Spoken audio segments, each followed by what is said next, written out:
college radio DJs during the 90s. Hosts Keith and Steve helped expose bands like Nirvana, Pavement, and PJ Harvey. They went to shows, interviewed musicians, and reviewed albums for various designs and papers.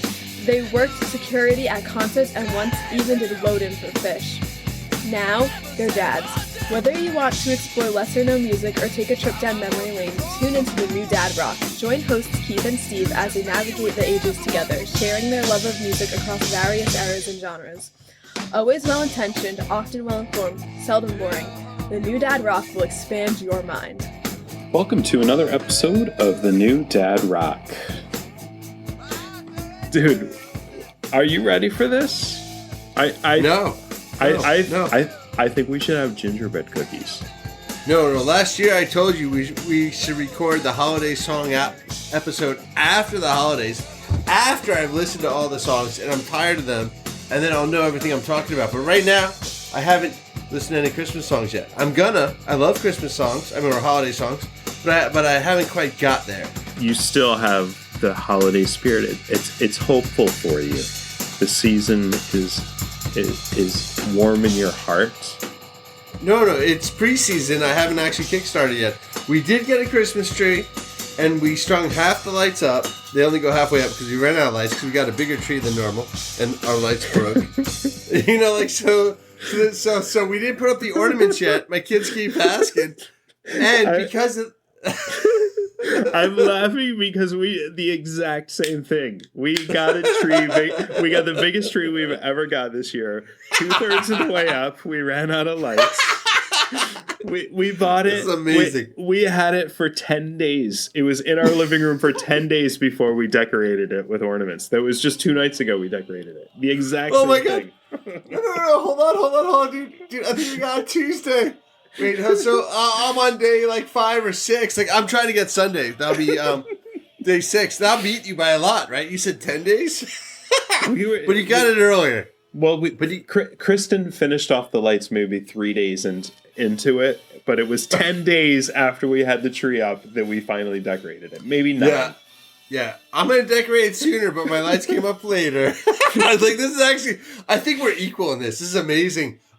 It's also not cold here. So I think we lack the inspiration to go all in. And maybe that's why I'm more into the holiday spirit, because I'm literally recording this in my garage, and it's like being in a refrigerator in the fact that it's 40 degrees. Hey, did you ever go Christmas caroling? Actually, the question might be, did we ever go Christmas caroling? Just let me know. That would have been funny if we did. I'm a really bad singer. It seemed now that you mention it, seems like it could have happened, but I don't think we did. I don't recall it. Yeah. Well, because I definitely did as a kid with my grandmother, and I know I was younger than 8. It was because my grandmother moved when I was 8. Hey, tell me about this. What is your quintessential Christmas song? Or first one. It's not number one. You don't like ranked lists. We're not saying best of, but when someone says, what holiday song are you most excited to hear? When you hear it, you feel something. What's one of those? I'm going to answer it a little bit differently. And the first records that I associate, and these are records that we had when I was a kid, were the Mitch Miller Christmas album and the Johnny Mathis Christmas album. So Johnny Mathis, Let It Snow. Oh yeah, and just that Mitch Miller, that group of singers singing on the first day of Christmas. Yeah. Oh my God, that's who does that song. Well, everybody does that song, but it's that version specifically. Yeah, I agree. And then Johnny Mathis, Chestnuts. I can't sing like Johnny Mathis, so anyway. And then any of the Bing Crosby stuff. And by the way, you just reminded me why holiday songs are not on year-end lists. Because it's like a super cover. It's like any any holiday song you do has been recorded a dozen times before awesomely. Right? There's so many versions of so many of these songs. Right, but people do break through, whether it's a novelty song like Grandma Got Run Over by a Reindeer, which becomes a classic. Or, I mean, Harry Connick Jr. put out a number of Christmas albums, and he put out original compositions on there that gained some popularity because I'm sure millions of people bought the Harry Connick Christmas album. Yeah, he's talented. He lit the Rockefeller Christmas tree this year. So, dude, it turns out some of my favorite country songs might be from super artists. What's Paul McCartney's best holiday song? Doesn't he do one? Oh, I love that one. Dude. Oh my god, that's like the worst song. No, I mean I like pop music. I like country music, dude. I like hip hop. Like simply, oh, it's brilliant. He's so good. Hey, have you seen the Get Back thing on Apple Music yet? I have not. Do you have Apple Music?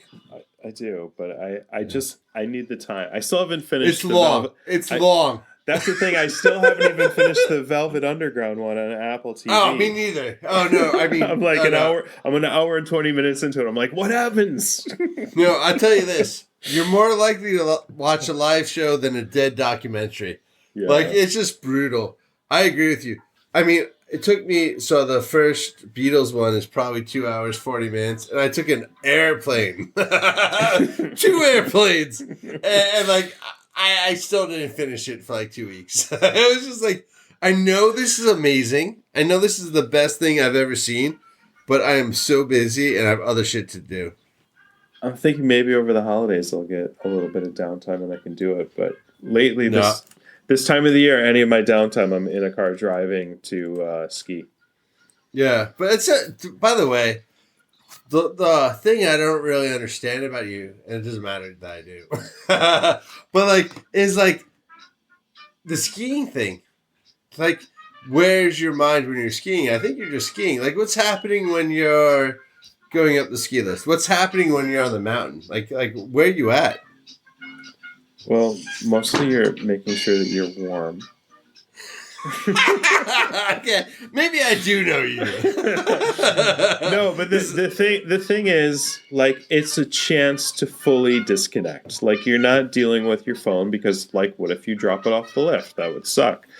And literally, they drop you off at the top of a mountain, and if you don't get down, you're in the middle of a giant mountain, like on the side of a hill in winter. Like, it's... You have to get down. Jasper left me for dead on a mogul slope at North Star, dude. Like, went down a mogul slope and I totally wiped out. I was like my skis were above me. There's no side to ski off of because there's all the trees.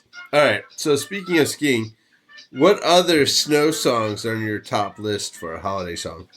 Well, the all-time classic, and I gotta shout out my buddy Pete, because he loves the song too, is from White Christmas, the Bing Crosby and Dan Kay and Rosemary Clooney. At the beginning of the movie, when they're all, on the train heading up to Vermont, they sing this really corny song called Snow, and it's like, I want to wash my hands, my hair, my face in snow. It's the cheesiest song, but because I am a skier, which we just went into for way too long, I love the snow. Dude, I gotta listen to that song. I don't recognize it.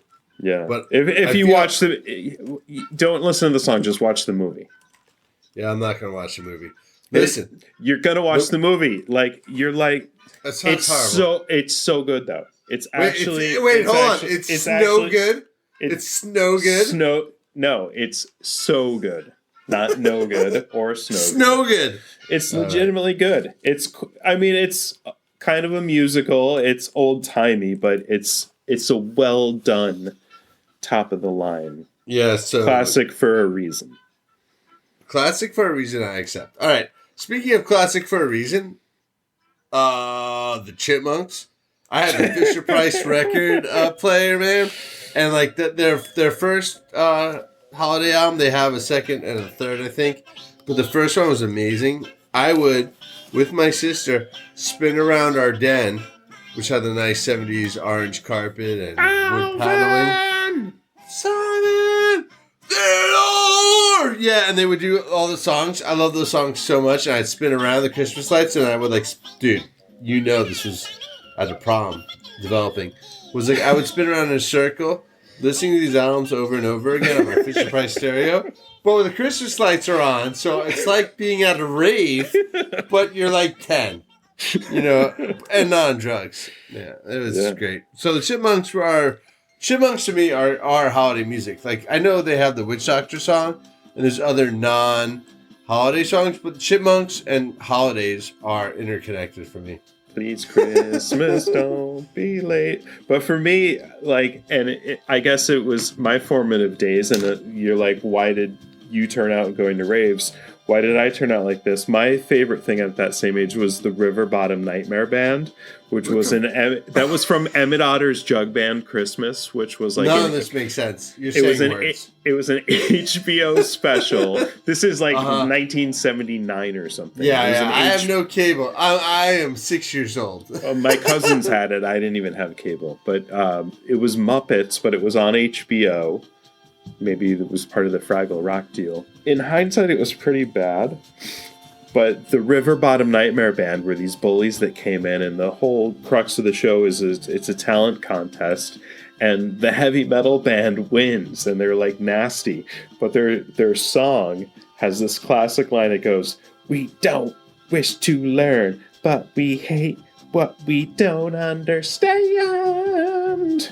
And that's the River Bottom Nightmare Band? Yeah, and then my other favorite is Christmas with the Devil. Again, in my formative years, Spinal Tap. Is that Van Halen? Oh, it's Spinal Tap. Yeah, which, as you know, Van Halen is as good a guess. but Spinal Tap, it's Saturday Night Alums. And I must have caught a performance of Christmas with the Devil when I was like 8 or 9 years old, and it just seared into my brain. And that is what I think of at Christmas time, and maybe that's why I like to listen to Aranzi Pazuzu around a fire. Dude, I had a friend who could write or who can write songs like that. Like you're right, that song is a classic, just by the way you sang it. And but like it's not bad, it's true. It's kind of like Grandma Got Run Over by a Reindeer, which is, by the way, I think ultimately a country song. Right? Okay. Yeah, so but I think that's how they came up with it. It's like, hey, man, what if we wrote a country song based on Rudolph the Reindeer, but he, killed someone's grandma. That's how they write songs, dude. It's amazing. Yeah, so goofy songs like Grandma Got Run Over by a Reindeer always stick out. Like Cheech and Chong had a song, Santa Claus and His Old Lady, and it was like talking about this dude who lived in the projects, and he had to go up north because they were making too much noise, and they had to get their head together. So that always stuck out in my mind. Bob and Doug McKenzie, The 12 Days of Christmas, with Geddy Lee doing guest vocals, Geddy Lee of Rush, that is. That I always liked, and then totally at the other end of the spectrum, pointing to my deranged mind, is William Burroughs' The Junkie's Christmas, which Keith, you introduced me to. Okay, I'm going to ask you a question again. Before I tell you I named a Paul McCartney song, and by named I mean I explained it and you named it. But there's also a really awesome Bruce Springsteen holiday song, right? Oh, Santa Claus is Coming to Town. I think that's what he does really well. Yeah. Yeah, dude. That's the version I love. Other songs I love is Little Drummer Boy. Who does that? I love that one. Yeah, I don't know. But the classic version. I don't know. So that's the thing. So many versions, so many songs. Like you can say, "Have yourself a merry little Christmas." Yeah, that one. Who's that? There are a million people who... No, but you know what version we're talking about. I don't, because in my head, I'm thinking of the Cat Power version. Greg Dooley did a version of the Afghan Wigs. He did, but there's millions of versions. Wait, and that's why people have an L version to put these on top lists of the year, because there's so many of them. It's like covers upon covers upon covers. Covers all the way down. Yeah, but another thing I like about the holiday spirit, though, is the feeling that you get. Some of these sessions, like you go back to the old classics, like the Dean Martin stuff, you can tell they're drinking in the studio, having a good time. I think you would make an amazing Yule log episode. Like, just you by a fire would be amazing. Kind of like Nick Offerman did a couple years ago. He sat there drinking scotch. He nailed it. I don't know whoever put that together and if he got paid a lot of money. But for whatever, like, I just think it's hard to hold position like that for, was it 40 minutes or something? It was a long time. But I think you would be amazing to be that person that I would like to put on my video screen and watch you drink next to a fire. Maybe not watch me. Maybe what I could do is play some Christmas music and make sure the fire keeps burning. But speaking of the fireplace in the Yule log, there's a song by Olivia Tremor Control called "Fireplace," which is totally not a Christmas song. Oh, it's not. Okay, that makes sense. It's one of the B-sides, but I throw that in Christmas mixes all the time because they're talking about staying warm by the fireplace. It's a Christmas song. Done. Perfect. Non-denominational. Hey, have you ever made a Christmas playlist? Because I don't have one from you. I'm sure I have, but it's riddled with all-time crazy things. In fact, my corporate elevators in my office, they had the little screen in the elevator, and it was like, make a playlist of your favorite holiday songs to keep you happy through the holidays. And I was like, that's kind of my thing. Good idea. Dude, wait, so you're competing against an elevator? Like I was like, damn, that's my secret. Come on, elevator. Totally, oh my God. I'm busted. The elevators have replaced Nelson. Damn Fuck you, you, elevator. Yeah. Totally. This is amazing. What other holiday songs bring you spirit? Like, I feel I've covered a bunch of mine. Little Drummer Boy, or Bum Bum Bum. That Bruce Springsteen, Santa Claus Coming to Town. What else you got? Yeah, I mean, among the more classics, I mean, Bob Dylan had a Christmas album. That was pretty funny. But I'm more of like the classics. Like, I like the Bing Crosby, like I said, Meliki, Me too. Maka. It's the place to be.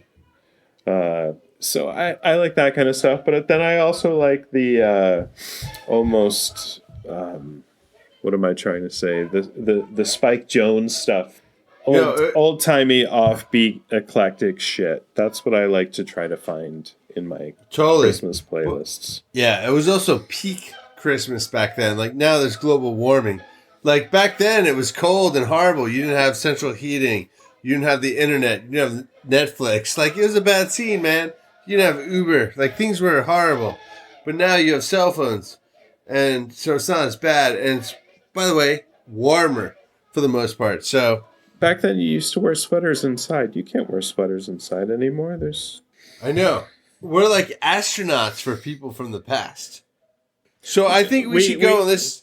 Well, we have to, we can't go without talking about some of the other classics like the Peanuts soundtrack. Louis Armstrong, Coltrane's Favorite Things. Oh, Favorite Things. Top 5 for sure. Yeah. Sorry. But I agree. That whole soundtrack from Peanuts was amazing. And then, you get into like I like to get like the James Brown songs and the Al Green songs, to keep it kind of fun. But I still like I said, to have the classics in there. But Santa Claus is Coming to Town. The Jackson 5 version has to be. Oh, yeah. And then That's what. Yeah. Yeah. And do you think I should write an original Christmas song where people copy it and make it better? Absolutely. Or I should. Okay, thank you. All right. You didn't even hear the other side. Put some chords together. Give me some chords. I'll come up with a Christmas song. I'm doing this. That's an excellent idea. I'll do it. Yeah, right, speaking of new dad rock Christmas songs, I mean, you want to do something like cool and hip, like Father Christmas by the Kinks, or Christmas. I can't. Nah, I'm gonna make it up. But I'm saying for our like holiday playlist. Yeah, it's gonna be called "There's No Santa Claus." I thought we were post-punk. I'm sorry. What? Yeah. Christmas Card from a Hooker in Minneapolis by Tom Waits. Yes, that's what I was going for. That would be a good inspiration for you, I think. Jingle Bell Rock, Brian Setzer Orchestra. Oh! Yes! Also one I forgot. Yeah. One thing we didn't mention is how Santa and Satan are the same letters, just jumbled up. Next time on the New Dad Rock. Next time on the New Dad Rock. We'll see you next time. Next time. Next time. Next time. When is This it is gonna why be? we have no listeners. We should try. Maybe. 2022!